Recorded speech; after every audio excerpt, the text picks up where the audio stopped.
தமிழக நீதித்துறையின் பயிற்சி அமைப்பின் சார்பிலும் திருப்பூர் மாவட்ட நீதித்துறை சார்பிலும் நம்முடைய திருப்பூர் மாவட்ட வழக்கறிஞர்களுக்கான பயிற்சி பட்டறையில் இன்றைய தினம் அதை துவக்கி வைத்து அறிமுக உரையாற்றியிருக்கிற திருப்பூர் மாவட்ட கூடுதல் மாவட்ட அமர்வு நீதிபதி மாண்புமிகு திரு கருணாநிதி அவர்களுக்கும் இந்த காணொலி காட்சி நிகழ்ச்சியை திருப்பூர் மாவட்ட நீதிமன்றம் சார்பில் நடத்தி கொண்டிருக்கிற சகோதரர் திருநாவுக்கரசு அவர்களுக்கும் எனக்கடுத்து குற்றவியல் துறையில் கொலை வழக்கில் புலன் விசாரணையும் நீதிமன்ற விசாரணையும் குறித்து உரையாற்ற இருக்கிற திரு சஞ்சயன் அவர்களே, மாவட்ட அளவில் பல்வேறு நீதிமன்றங்களிலிருந்து இந்த பயிற்சி பட்டறையில் இணைந்திருக்கிற அனைத்து வழக்கறிஞர் சகோதர சகோதரிகளுக்கும் என்னுடைய பணிவார்ந்த வணக்கம் தெரிவித்துக் கொள்கிறேன். Hindu women's right to property act, Hindu பெண்கள் சொத்துரிமை சட்டங்கள் என்ற தலைப்பில் உரையாற்றுகிற வாய்ப்பை தந்திருக்கிற மாவட்ட நீதித்துறைக்கு என்னுடைய பணிவார்ந்த நன்றிகளை தெரிவித்துக் கொள்கிறேன். நம்முடைய பாரத நாட்டில் புராதன காலம் தொட்டு இந்து பெண்கள் மிக உயர்வாக கருதப்பட்டார்கள். காரணம், அவர்களிடம்தான் இறைவன் வாழ்கிறான், அவர்கள்தான் கலாச்சாரத்தின் பாதுகாவலர்கள் என்று கருதினார்கள். Women are held in respect, there dwells the goddess and custodian of the culture. அவர்களுக்கு சொத்தில் உரிய பங்கு பெறுவதற்கு மிக நீண்ட போராட்டங்கள் நடந்திருக்கிறது. 1929ஆம் ஆண்டு சட்டத்தையோ 1937ஆம் ஆண்டு சட்டத்தையோ 1956ஆம் ஆண்டு சட்டத்தையோ 2005ஆம் ஆண்டின் திருத்த சட்டம், அதன் தொடர்பாக 11/8/2020 இந்திய உச்சநீதிமன்றம் வழங்கிய தீர்ப்புகளை எல்லாம் சொல்வதற்கு முன்பாக கடந்த கால சரித்திரத்தை நான் உங்களுக்கு சொன்னால்தான் இந்த 11/8/20 வழங்கப்பட்ட தீர்ப்பின் மகோன்னதம் நமக்கு புரியும். பொதுவாக இந்து சொத்துரிமையில் மிக முக்கியமாக 4 விஷயங்கள் தான். ஒன்று, நம்முடைய இந்து சட்டங்கள் 2 பிரிவைத்தான் சார்ந்திருந்தது. ஒன்று மித்தாட்சரா, மற்றொன்று தாயபாகம். நாமெல்லாம் சட்டக்கல்லூரியில் படிக்கிற போது அதிகமாக மனப்பாடம் பண்ணது இந்த 2ஐயும் தான். எப்படி படித்தாலும் மறந்து போயிடும். ஆனால் மிக எளிமையான ஒன்று. மித்தாட்சரா தாயபாகா இரண்டுமே புராதன இந்தியாவில் தவ யோகிகளால் இந்துக்களுடைய சொத்துரிமைக்காக உருவாக்கப்பட்டது. 11ஆம் நூற்றாண்டில் விஷ்ணேஸ்வரரால் உருவாக்கப்பட்டது மித்தாட்சரா.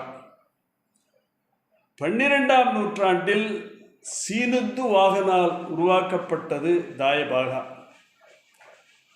மித்தாட்சரா இந்திய துணைக்கண்டத்தில் அஸ்ஸாம், மேற்கு வங்காளம் 2 மாநிலம் நீங்களாக அனைத்து மாநிலங்களிலும் பின்பற்றப்படுகிறது. தாயபாகா முறை அஸ்ஸாமிலும் மேற்கு வங்காளத்தில் மட்டும் பின்பற்றப்படுகிறது. மித்தாட்சரா பிரிவு இரத்த சம்பந்தப்பட்டது. தாயபாகா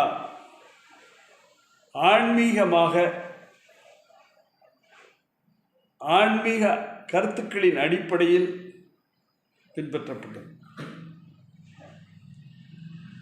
தாயபாகா பிரிவில்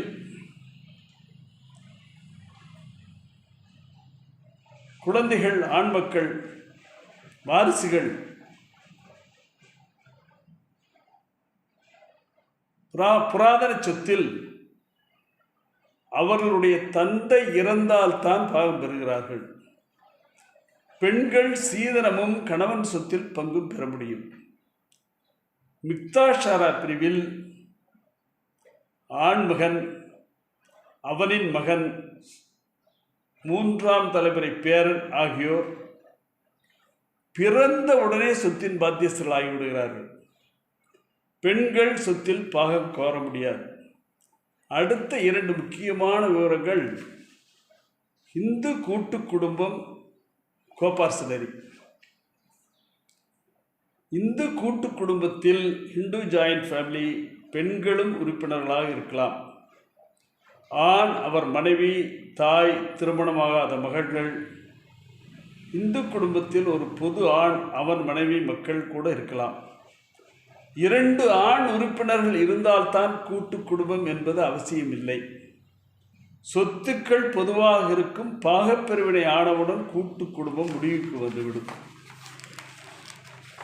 கோபார்சனரி அடுத்து மிக முக்கியமான இந்த மிக்தாஷாரா, தாயபாகா போல ஜாயிண்ட் ஃபேமிலி அண்ட் கோபார்சனரி இந்த 2 தான் நாம் தினமும் சந்திக்கிற முக்கியமான கருத்துக்களாகும். கோபார்சனரி என்பது வேறொன்றும் அல்ல, பங்காளிகள், பாகப்பிரிவினை உரிமையாளர்கள். இந்த கூட்டு குடும்பத்தில் ஆண்கள் 3 தலைமுறை பங்காளிகளாக கூட்டு பாகஸ்தர்களாகிறார்கள், கோபார்சன் ஆகிறார்கள்.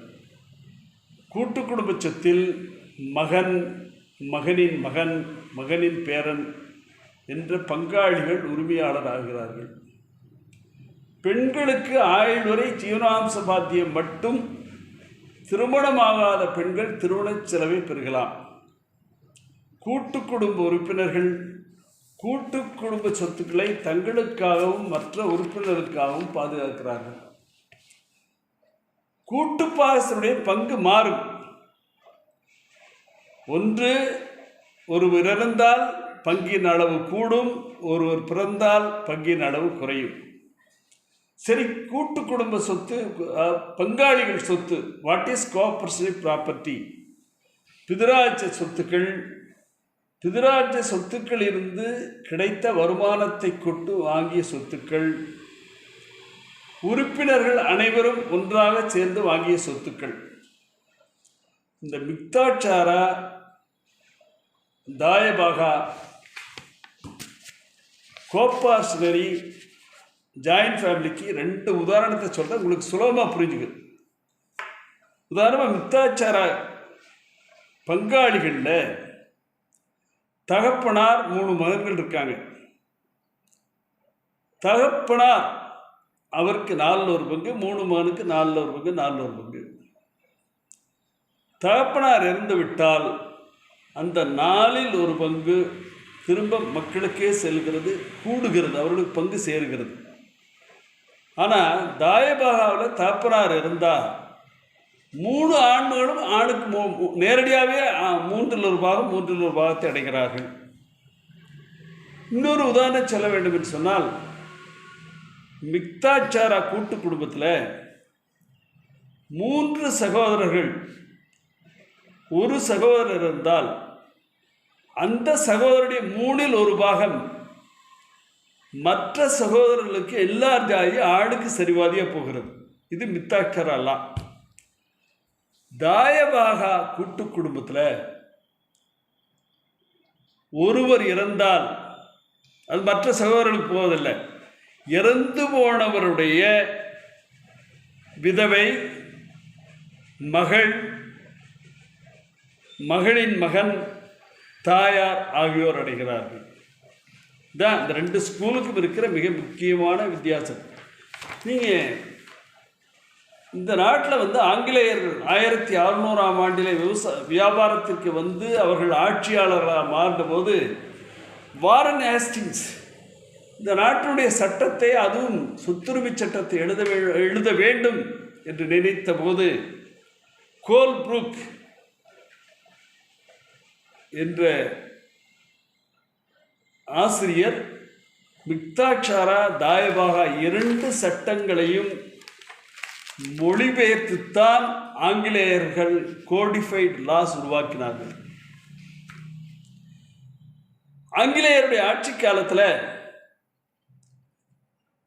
நம்முடைய இந்து சொத்து சம்பந்தமாக முதல் வரலாற்று சிறப்புமிக்க தீர்ப்பு என்பது நீங்கள்லாம் கேள்விப்பட்டிருப்பீங்க. வீரமங்கை வேலு நாச்சியார் அவருடைய குடும்பத்தில் வந்த வாரிசு கட்டமை நாச்சியார் என்பவர் மதுரை அப்பொழுதெல்லாம் உயர்நீதிமன்றம் இல்லை, மதுரை மாவட்ட நீதிமன்றத்தில் சிவகங்கை ராஜா மீது பாகம் கேட்டு வழக்கு தாக்கல் செய்கிறார். அந்த வழக்கு தாக்கல் செய்வது செல்லுமா என்கிற நிலை மதுரை நீதிமன்றம் தள்ளுபடி செய்துவிடுகிறது.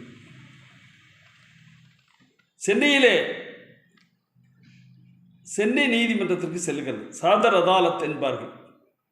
அது பின்னால் சுப்ரீம் கோர்ட்டு, அப்புறம் ஹைகோர்ட்டாக மாறிச்சு. சாதர் அதாலத்தும் தள்ளுபடியாகி பிரிவி கவுன்சிலுக்கு போகிறது. பிரிவி கவுன்சிலில் மதுரையில் 27/12/1847 வழங்கிய தீர்ப்பை ஒரு மிக நீண்ட ஆராய்ச்சி செய்கிறார்கள் ஆங்கிலேய நீதிபதிகள்.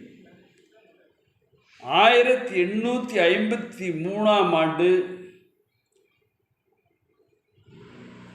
தீர்ப்பு 9 பக்கம் 543 MIJ வெளியிடப்பட்ட இந்த தீர்ப்பு இன்றும் கட்டமை நாச்சியார் வெர்சஸ் சிவகங்கை ராஜா என்று இணையதளத்தில் செல்வீர்களால் அந்த தீர்ப்பை பெற முடியும். கூட்டு குடும்ப சொத்தில் கூட்டு உரிமை உடையவர்கள் ஒருவர் இருந்தால்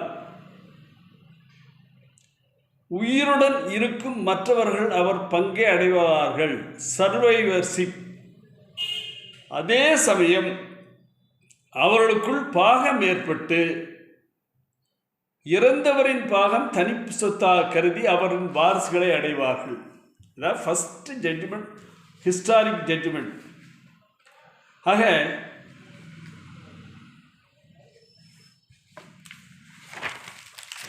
சரி, ஆங்கிலேயர் ஆட்சி காலத்தில் பல சட்டங்கள், எல்லா கிரிமினல் லா ஆனாலும் சரி, சிவில் ஆனாலும் சரி, personal loss, Hindu Muslims personal loss அத்தனையும் இங்கிலாந்து ராணியினுடைய ஆட்சி பொறுப்பில் 1858ஆம் ஆண்டு வந்ததுக்கு பின்பு 1947 வரை பல சட்டங்கள். அப்பொழுதும் பெண்களுக்கு சொத்தில் உரிமை வேண்டும், பெண்கள் சம்பாத்தியத்திலே பாகம் வேண்டும் என்கிற கோரிக்கை இருந்தது.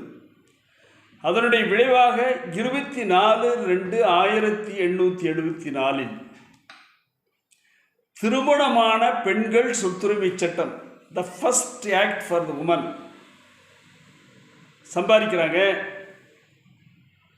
சம்பாதிக்கிற பணம், சம்பாதிச்ச சொத்து வாங்குறாங்க, அசையும் சொத்து அசையாத சொத்துக்கள் வாங்குறாங்க. அதெல்லாம் பெண்களுக்கு தனித்து பாத்தியப்பட்டது என்று கொண்டு வரப்பட்ட முதல் சட்டம். ஆனால் அதில் ஒரு சிரமம் என்னன்னா, கிறித்தவர்களுக்கு மட்டும் பொருந்தும் என்று இருந்தது. கிட்டத்தட்ட ஒரு 40 ஆண்டு காலம் அந்த பிரச்சனை வலுவாக விவாதிக்கப்பட்டு 1923ஆம் ஆண்டில் 1874ஆம் ஆண்டில் இயற்றப்பட்ட சட்டத்திலே திருத்தம் கொண்டு வந்து இந்துக்கள், பார்சிகள், மற்ற அனைவரும் இதில் பின்பற்றலாம் என்று சொல்லி அமல்படுத்தப்பட்டது. இதுதான் முதல்ல இந்து பெண்களுடைய பொருளாதாரத்தை காப்பாற்றிய சட்டம். இந்து பெண்களுடைய சொத்துரிமை, அதற்காக Hindu law of inheritance 1929, Hindu சொத்துரிமை திருத்த சட்டம் 1929. இந்த சட்டம் 21 பிப்ரவரி 1929 அமலுக்கு வந்தது. இந்து வாரிசுரிமை சட்டத்திலே இது ஒரு முக்கியமான மாற்றத்தை செய்தது. இந்து ஆண் எவ்வித ஆவணமும் எழுதி வைக்காமல் இருந்தால் அவனுடைய சொத்தில் அவனுடைய தனிப்பட்ட சொத்தில் மகனின் மகள், மகளின் மகள், சகோதரி முதல்ல சகோதரி அங்கீகரிக்கப்பட்ட இந்த சட்டம் அவர்கள் அந்த பங்கினை அடைவார்கள் என்று இந்த சட்டத்திலே கொண்டு வரப்பட்டது. ஆனால் இதில் என்ன கொடுமைனா, சட்டம் எழுதின ஆங்கிலேயர்கள் இறந்து போனவருடைய மனைவி விட்டுட்டாங்க. இறந்தவரின் விதவைக்கு கணவனின் சொத்தில் பாத்தியமில்லை என்பது குறிப்பிடத்தக்கது. சிவராமச பாத்தியம் மட்டும்தான். அதில் எந்த சொத்து அவருடைய சொத்துங்கிறத ஒன்று அவருடைய தனிப்பட்ட சொத்தாக இருக்கணும், இல்லாட்டி கூட்டு குடும்பத்தில் அவருடைய இந்த சொத்தில் இறந்து விட்டால், எழுதி வைக்காம இறந்துட்டார்னா மகனின் மகள், மகளின் மகள், சகோதரி, விதவிக்கு வாய்ப்பில்லை என்பதனால் நம்முடைய மக்கள் இந்த சட்டத்தை கடுமையாக விமர்சித்தார்கள். நிறைய ஆட்சேபனை. அதன் விளைவாக பெண்கள் சொத்துரிமை சட்டம் 1937 14/4/1937 அமல்படுத்தப்பட்டது. இந்த 1929 வருஷ சட்டத்தில் என்னென்ன குளறுபடிகள் இருந்ததோ அந்த குளறுபடிகளை நீக்குவதற்காக இயற்றப்பட்ட சட்டம். இந்த சட்டம்தான் முதலில் பெண்களின் உரிமையை அங்கீகரித்து சொத்தினுடைய உரிமையை. இந்த சட்டத்தில் 3 வகை விதவைகளுக்கு பாத்தியம் கொடுத்தார்கள். மகன்களோடு 3 வகை விதவைகள்: இறந்தவரின் மனைவி விதவை, இறந்தவருக்கு முன் இறந்த மகனின் விதவை, அவருக்கு முன் இறந்த மகனின், அதாவது பேரனின் விதவை. இந்த விதவைகளுக்கு பங்களிக்க வழிவகை செய்தது. இந்த சட்டம் இறந்து போனவரின் தனி சொத்தில் தான் இந்த விதவைகள் பாத்தியம் அடைய முடியும். கூட்டு குடும்பத்தில் மித்தாட்சார விதியின்படி இறந்து போனவருக்கு பிரிகிற பாகத்தில் விதவை பாகம் கோரலாம். இந்த சட்டத்திற்கு முன்பாக விதவைக்கு சொத்தில் பங்கில்லை, ஜீவனாம்சம் மட்டுமே கோர முடியும். மகள் வாழ்க்கை பொருளுதவி மற்றும் திருமண செலவு மட்டுமே கோர முடியும். சரி, இந்த தனிப்பட்ட சொத்துக்கிறது என்ன? இது ஒரு பெரிய கான்ட்ரவர்சி. நிறைய வழக்குகள் பதிவானது. உமையாள் ஆட்சி எதிர் லட்சுமி ஆட்சி என்ற வழக்கில் AR 1945 ஃபெடரல் கோர்ட் பக்கம் 25. உமையாள் ஆட்சி எதிர் லட்சுமி ஆட்சி என்ற வழக்கில் நீதியரசர் திரு வரதாச்சாரியார் அவர்கள் தனிப்பட்ட சொத்து என்ன என்பதை குடும்பத் தலைவருடைய சுய சம்பாத்தியத்தில் சம்பாதிக்கிற சொத்தை மட்டும்தான் தனிப்பட்ட சொத்தாக, செல்ஃப் அக்வயர்ட் ப்ராப்பர்ட்டி என கருத வேண்டும் என்று சொல்லி தீர்ப்பு வழங்கியிருக்கிறார். இதற்கப்புறம் 1956 இந்த நாடு சுதந்திரம் அடைவதற்கு முன்பாகவே சென்ட்ரல் அசம்பிளி என்று சொல்வார்கள், சென்ட்ரல் லெஜிஸ்லேட்டிவ் அசம்பிளி, நம்முடைய பகுதியிலிருந்து கோயம்புத்தூர் VC வெள்ளிங்கிரி கவுண்டர் உறுப்பினராக இருந்தார். பிரியாத சேலம், கிருஷ்ணகிரி, தர்மபுரி, கோயம்புத்தூர், ஈரோடுக்கு எல்லாம் அவர் தான். அப்போல்லாம் 10 ரூபாய் கிஸ்து கட்டுறவன் தான் எலெக்ஷன் நிற்க முடியும். அவர் 1000 ரூபா கிஸ்து கட்டுறவர். அவர் பஞ்சாயத்து, டிஸ்ட்ரிக்ட் பஞ்சாயத்து சேர்மனாக இருந்து அவர் முறையாக போனார். அப்போ தான் இந்து கோட், இந்து சட்டம் கொண்டு வர வேண்டும் என்று சொல்லி 24/3/1943 மத்திய அசம்பிளியிலே மசோதா தாக்கல் செய்யப்பட்டது. ஹிந்து லா ஆஃப் இன்ஹெரிட்டன்ஸ் கொண்டு வர முடிவு செய்யப்பட்டது. அந்த விவாதத்தில் பேசிய டாக்டர் BR அம்பேத்கர் அவர்கள், பெண்களுக்கான உரிமைக்கு அடித்தளம் அமைத்தவர் டாக்டர் அம்பேத்கர். அது யாரும் மறந்துடவே முடியாது. அந்த விவாதத்தை, சென்ட்ரல் அசம்பிளியில் நடந்திருக்க விவாதத்தை எல்லாம் படித்தோம்னா மிக அழுத்தம் திருத்தமாக பெண்களுக்கு குரல் கொடுத்தவர் அம்பேத்கர் அவர்கள். ரொம்ப அருமையாக சொன்னார் அந்த விவாதத்தில். The bill was no revolutionary message, not even a radical measure. இதில் ஒன்றுமே இல்லை, நீங்கள் கொண்டு வரதில்லை.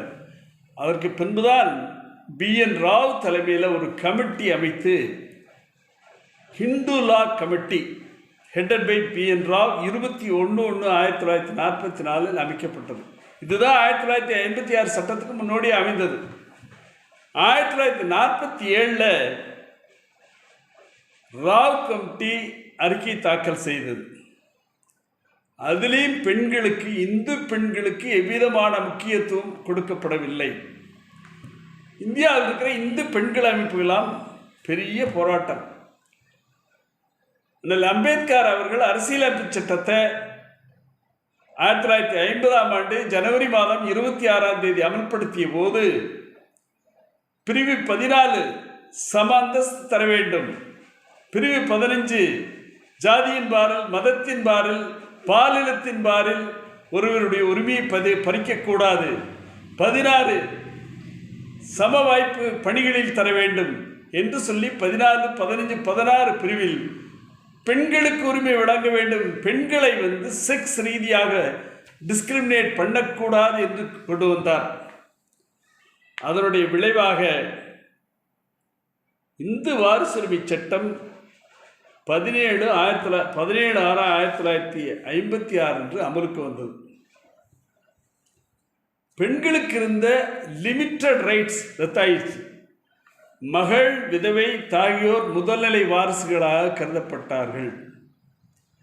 பெண்களுக்கு இருக்கிற செப்பரேட் ப்ராப்பர்ட்டி அவர்களுடைய தனிப்பட்ட சொத்தாக இந்த சட்டத்தின் வாயிலாக கருதப்பட்டது.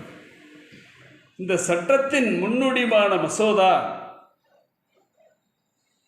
ராஜ்யசபாவில் 22/12/1954 தாக்கல் செய்யப்பட்டு 2 நாடாளுமன்ற உறுப்பினர்கள் அடங்கிய ஜாயிண்ட் பார்லிமெண்டரி கமிட்டிக்கு அனுப்பப்பட்டது. ஜாயிண்ட் பாராளுமன்ற குழு அறிக்கை தாக்கல் செய்து அந்த அறிக்கை தொடர்பாக அப்போதைய சட்ட அமைச்சர் திரு HV பட்டாஸ்கர் அவர்கள் 24/11/1955 அன்று அந்த ஜாயிண்ட் பார்லிமெண்டரி கமிட்டி ரிப்போர்ட்டை முன்மொழிந்து பேசுகிற போது மிக அருமையான ஒரு கருத்தை சொன்னார். பிரிவு 6இன் நோக்கம் என்ன? இந்து மித்தாச்சார கூட்டு குடும்பத்தில் பெண்கள் தகப்பனார் இறந்தவுடன் அவரின் பாகத்தில் அல்லது தனிப்பட்ட சொத்தில் பாத்தியம் அடைகிறார்கள்.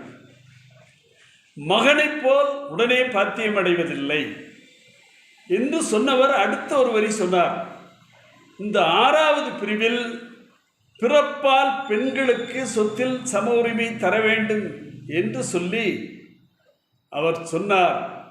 ஆனால் அவர் 24/11/1955 அவர் சொன்ன கருத்து 2005 தான் நிறைவேறி இருக்குது. கிட்டத்தட்ட அதில் ஒரு 45 ஆண்டு காலம், அதுக்கப்புறம் இதில் ஒரு 50 ஆண்டு காலம், 50 ஆண்டு காலம் இந்த பெண்களுடைய உரிமை மீட்கப்படவில்லை. இதில் 1956 சட்டத்தில் பிரிவு 6 படி இந்து குடும்பத்தில் இறந்து போனவரின் சொத்தில் மகள், விதவை உட்பட முதல்நிலை வாரிசுகள் பங்கு பெறுவார்கள். ஆனால் இங்கே தாப்பனார் இல்லை, ஃபர்ஸ்ட் கிளாஸ் தாப்பனார் இல்லை. பிரிவு 23 படி ரொம்ப பாதகமான பிரிவு 23 தான். 23வது பிரிவின்படி திருமணமாகாத பெண் திருமணமாகும் வரை அந்த பொது குடும்ப வீட்டில் இருந்துக்கலாம், அல்லது கல்யாணமாகி போய் விவாகரத்தாகி தாப்பனார் வீட்டுக்கு வந்துட்டா இருக்கலாம். எனக்கு பங்கு கொடுன்னு கேட்க முடியாது. ஆண் வாரிசு எப்போ பங்கு பெற வேண்டும் என்று விரும்புகிறானோ அப்பத்தான் பங்கு கேட்க முடியும் என்று 23வது பிரிவு ஒரு பாதகமான பிரிவு. இந்து மித்தாச்சார குடும்பத்தில் இந்த சட்டத்தில் மகனை போல உடனே பை பர்த்தில் பாகம் பெறுவதில்லை, பங்கு கிடைப்பதில்லை. தந்தை இறந்தபின் தான் மகனுக்கு இணையான பாகம் பெறுகிறார். இதனுடைய விளைவாகத்தான் கேரளா ஒரு முன்மாதிரியாக Kerala joint Hindu family system abolition act 1975 கொண்டு வந்தது. கூட்டு குடும்பத்தையும் அவங்க அபாலிஷ் பண்ணிட்டாங்க, கிடையாது. நிறைய அலிய சந்தானலா மருமக்கதாயம் என்று சொல்லி கிட்டத்தட்ட 12 சட்டங்களை க்ளோஸ் பண்ணிட்டாங்க. அதற்கடுத்து ஆந்திர மாநிலத்தில் வாரிசுரிமை திருத்தச் சட்டம் 1986 ஆண்டில் சட்டம் 13/1986. This is the first step taken by a state in this country. 16/5/1986 அன்று குடியரசுத் தலைவர் ஒப்புதல் வழங்கினார். அதில் என்னன்னா, அந்த சட்டம் 5/9/1985 அன்று அமலானது. அதில் பிரிவு 29A உட்பிரிவு 1 படி மித்தாச்சார கூட்டு குடும்ப சொத்துல ஆண் வாரிசுக்கு இணையா பெண்கள் பாத்தியம் அடையலாம். எப்போ அந்த சட்டம் அமுலானதுக்கு அப்புறம் கல்யாணம் ஆனாதான். அந்த 5/9/1985 முன்னால் கல்யாணம் ஆயிருந்தாங்கன்னா அந்த பெண்களை பாத்தியம் இல்லை.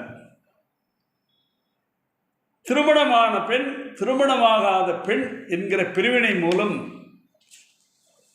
5/9/1985 முன்னால் திருமணமான பெண் பை பர்த் உரிமை பெற முடியாது. தமிழக அரசாங்கம் தமிழக வாரிசுரிமை திருத்த சட்டம் 1/1990 கொண்டு வந்தது. 25/3/1980 முதல் அமல்படுத்தப்பட்டது. தகப்பனார் சொத்தில் ஆண்களுக்கு இணையாக பாகம் பெறலாம். ஆனால் 25/3/89 அப்புறம் தான் கல்யாணம், முன்னால் கல்யாணமான கிடையாது. ஆந்திரா சட்டம் சரி, தமிழ்நாடு சட்டம் சரி, பை பர்த் உரிமை வழங்குவதில்லை. ஆந்திராவையும் தமிழகத்தையும் பின்பற்றி Hindu succession Karnataka amendment act 1994, Maharashtra 94 கொண்டு வந்தது. ஆனால்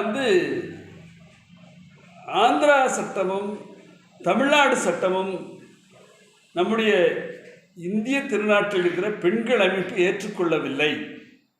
எங்களுக்கு ஆண்களுக்கு இணையாக பை பர்த் குடும்ப சொத்தில் பாகம் தர வேண்டும் என்கிற கோரிக்கை நாடாளுமன்றத்திற்கு வெளியிலும் நிறைய பேர் கோரிக்கை வைத்தார்கள்.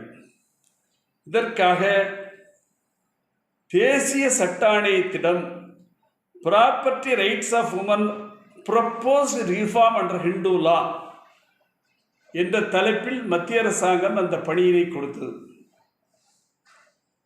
நீதியரசர் ஜஸ்டிஸ் பிபி ஜீவன் ரெட்டி தலைமையிலே அந்த குழு நீண்ட ஆய்வு செய்து 5/5/2000 அன்று 174வது அறிக்கையை தாக்கல் செய்தது.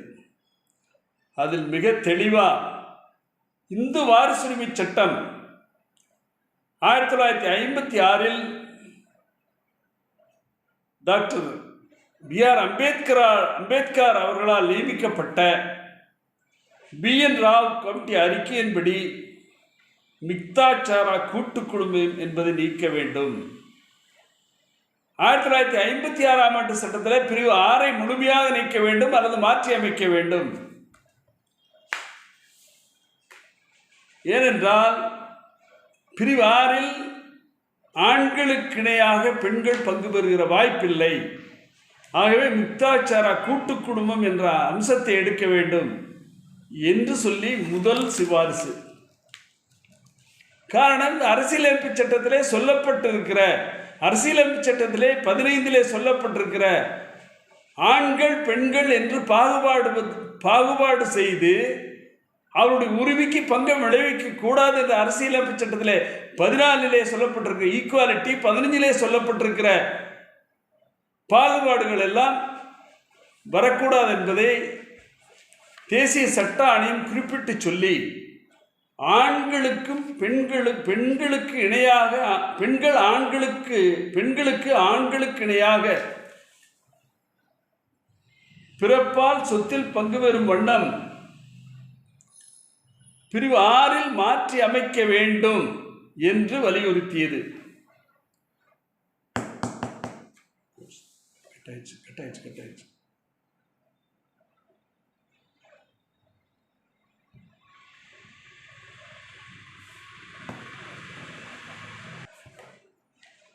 அதே போல பிரிவு 23 குடியிருப்பு வீடு சம்பந்தமான பிரிவு நீக்கப்பட வேண்டும். 1975ஆம் ஆண்டு கேரள அரசு கொண்டு வந்த போல ஜாயிண்ட் ஃபேமிலி சிஸ்டம் ஒழிக்கப்பட வேண்டும் என்று தேசிய சட்ட ஆணையம் சிபாரிசு செய்தது. அதனுடைய விளைவாக ஹிந்து சக்சஷன் அமெண்ட்மெண்ட் பில் 2004 மாநிலங்களவையில் 20/12/2004 தாக்கல் செய்யப்பட்டது. நம்ம 2005 சட்டத்தில் 20/12/2004 முன்னால் ஏற்பட்ட வில்லங்க பராதீனங்கள் பெண்கள் ஆட்சேபிக்க முடியாத இந்த தேதியை சொல்றதுக்கு காரணமே அந்த 20/12/2004 ஹிந்து சக்சஷன் அமெண்ட்மெண்ட் பில் 2004 மாநிலங்களவையில் தாக்கல் செய்த நாள். மாநிலங்களவையில் கவர்மெண்ட் ஆஃப் இந்தியாவுடைய personnel public grievances law and justice கமிட்டிக்கு இந்த மசோதா அனுப்பப்பட்டது. அதில் உறுப்பினராக இருந்தவர்கள் இந்திய பாரதத்தினுடைய ஜனாதிபதியாக இருக்கிற திரு ராம்நாத் கோவிந்த் அவர்கள்,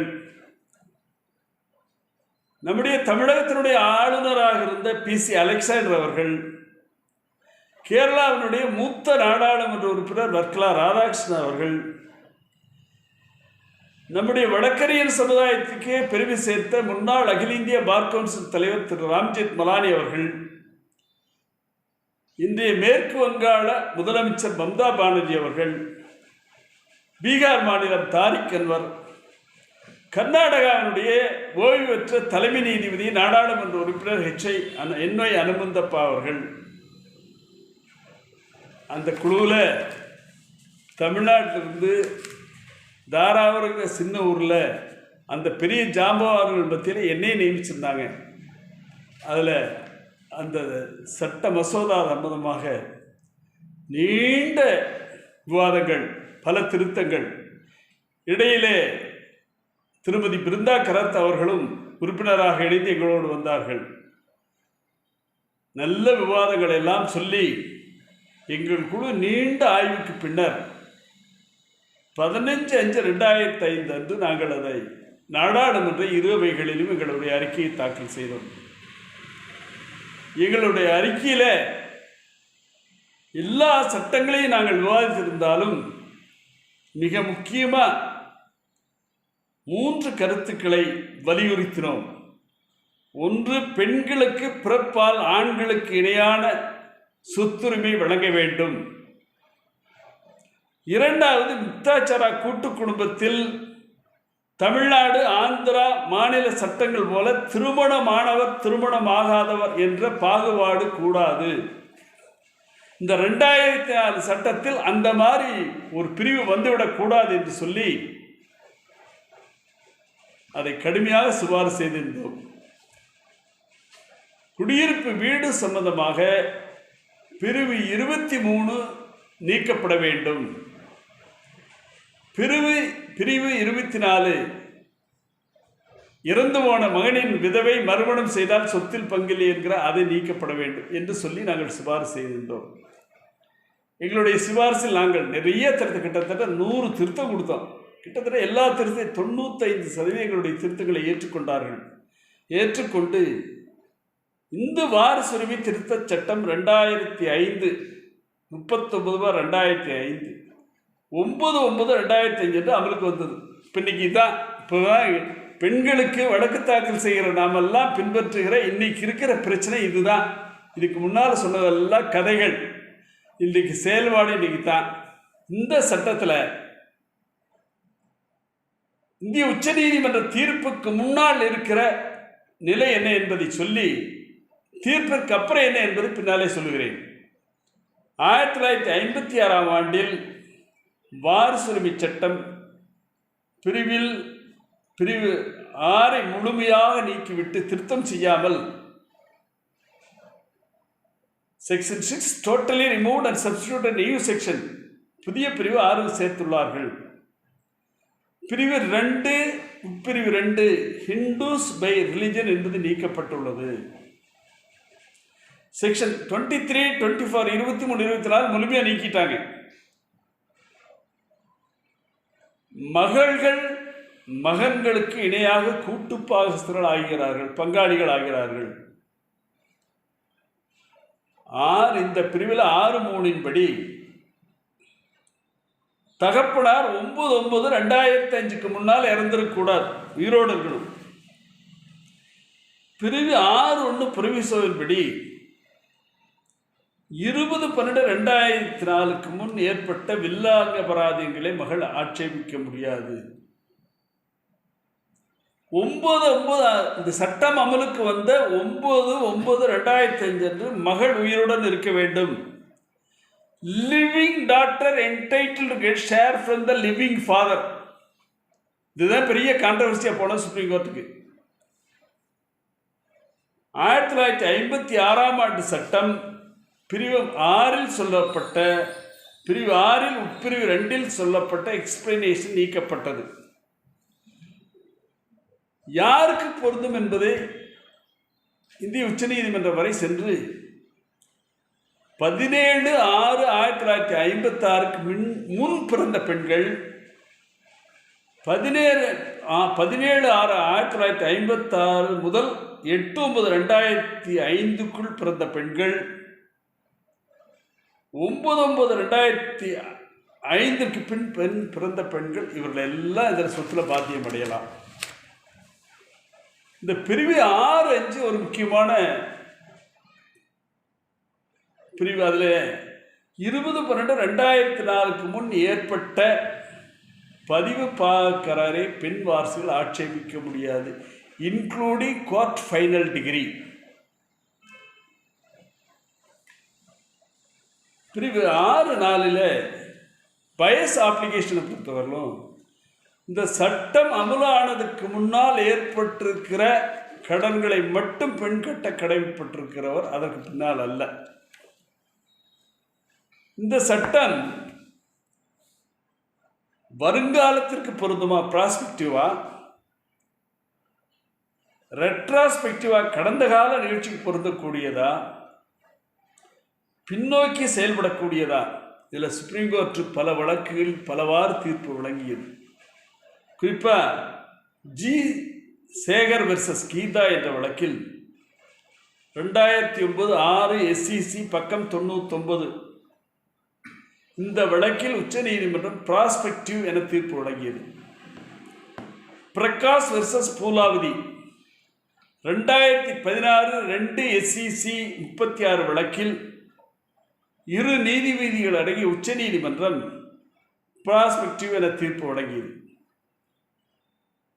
Mangammal versus TB Raju 2018 15 SCC 662 வழக்கில் பிராஸ்பெக்டிவ் என தீர்ப்பு வழங்கியது.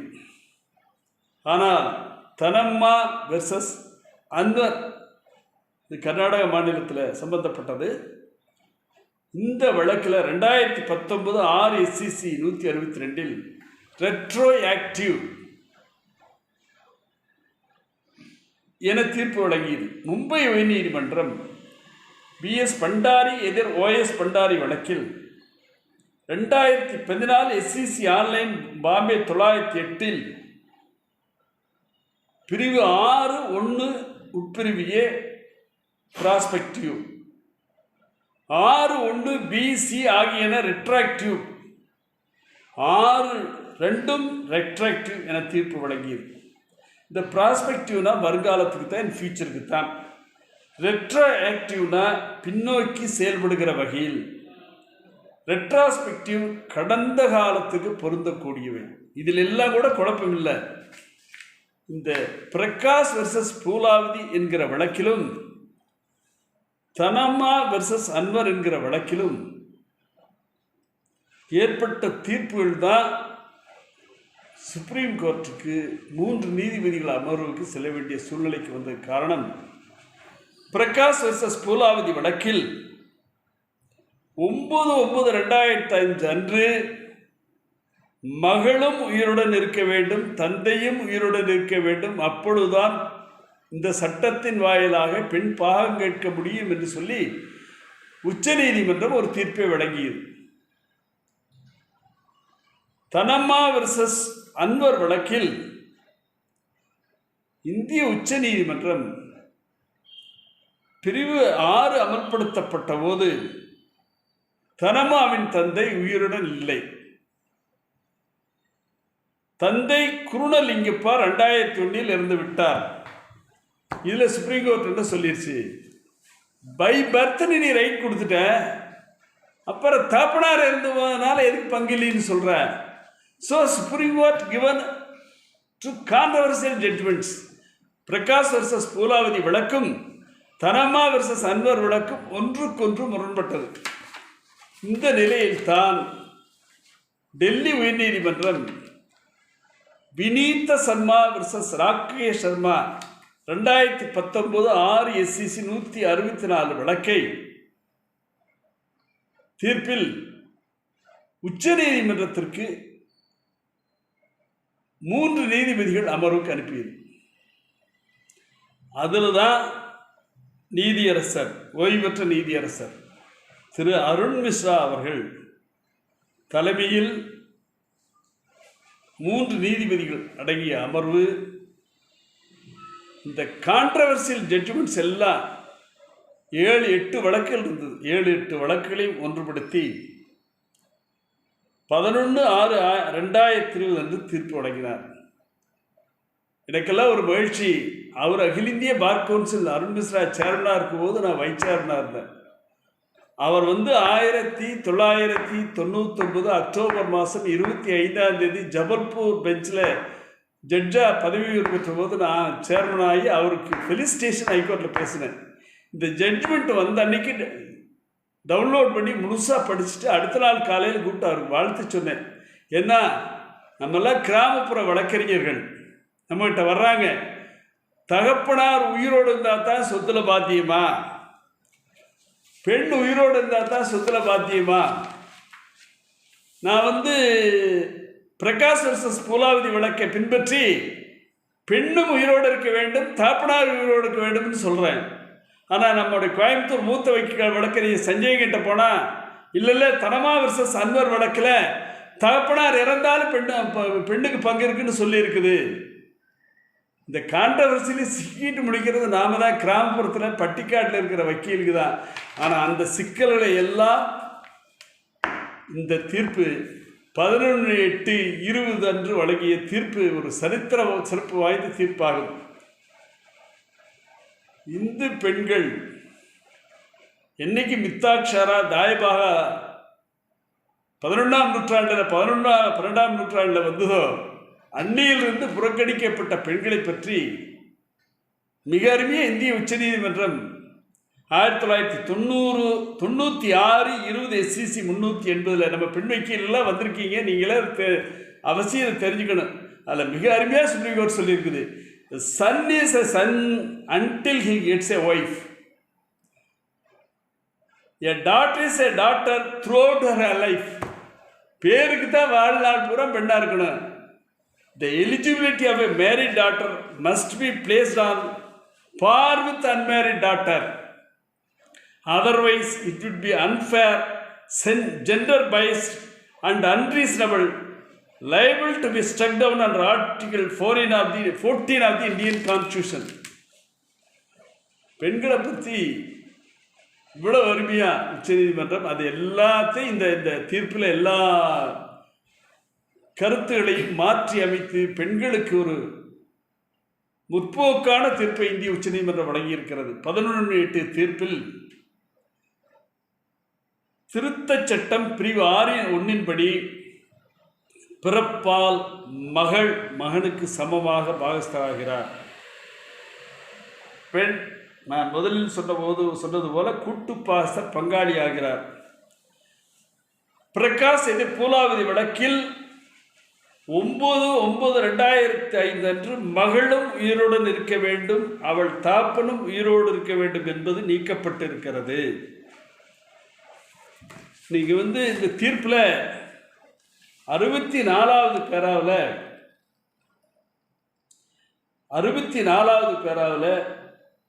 yes, the right is by birth and not by dint of inheritance. It is irrelevant that a co-partner whose daughter is conferred with the rights is alive or not. ஆக பெண் உயிரோடு இருக்க வேண்டும் என்ற கண்டிஷன் அதோடு முடிஞ்சு போச்சு. Conferral is not based on the death of the father or the copartner என்று சொல்லி மிக தெளிவாக கடைசி 129வது பேராவில் நம்முடைய வழக்கறிஞர் நண்பர்கள், நீங்களே இந்த ஜட்ஜ்மெண்ட் படிச்சிருப்பீங்க. ஏன்னா திருப்பூர், உடனப்பேட்டை எல்லா வழக்கறிஞர்களெல்லாம் நீங்கள் பல்லடத்தில் இருக்கிற வழக்கறிஞர்கள்லாம் இந்த தீர்ப்பெல்லாம் படிச்சிருப்பீங்க. நாங்கள்லாம் ஒரு சின்ன தாராபுரத்தில் ஒரு சின்ன பட்டிக்காட்டில் நாங்களே படிக்கல, நீங்களாம் படிக்காமல் இருந்திருக்க மாட்டீங்க. இருந்தாலும் 129வது பேராவில் உட்பிரிவு 3ல் since the right in co-person is by birth 129 resultantly we answer the reference as under. Since the right in co-person is by birth, it is not necessary that father co-person should be living as on 9/9/2005. 9/9/2005 தாப்பனார் உயிரோடு இருக்க வேண்டும் என்பது அவசியம் இல்லை.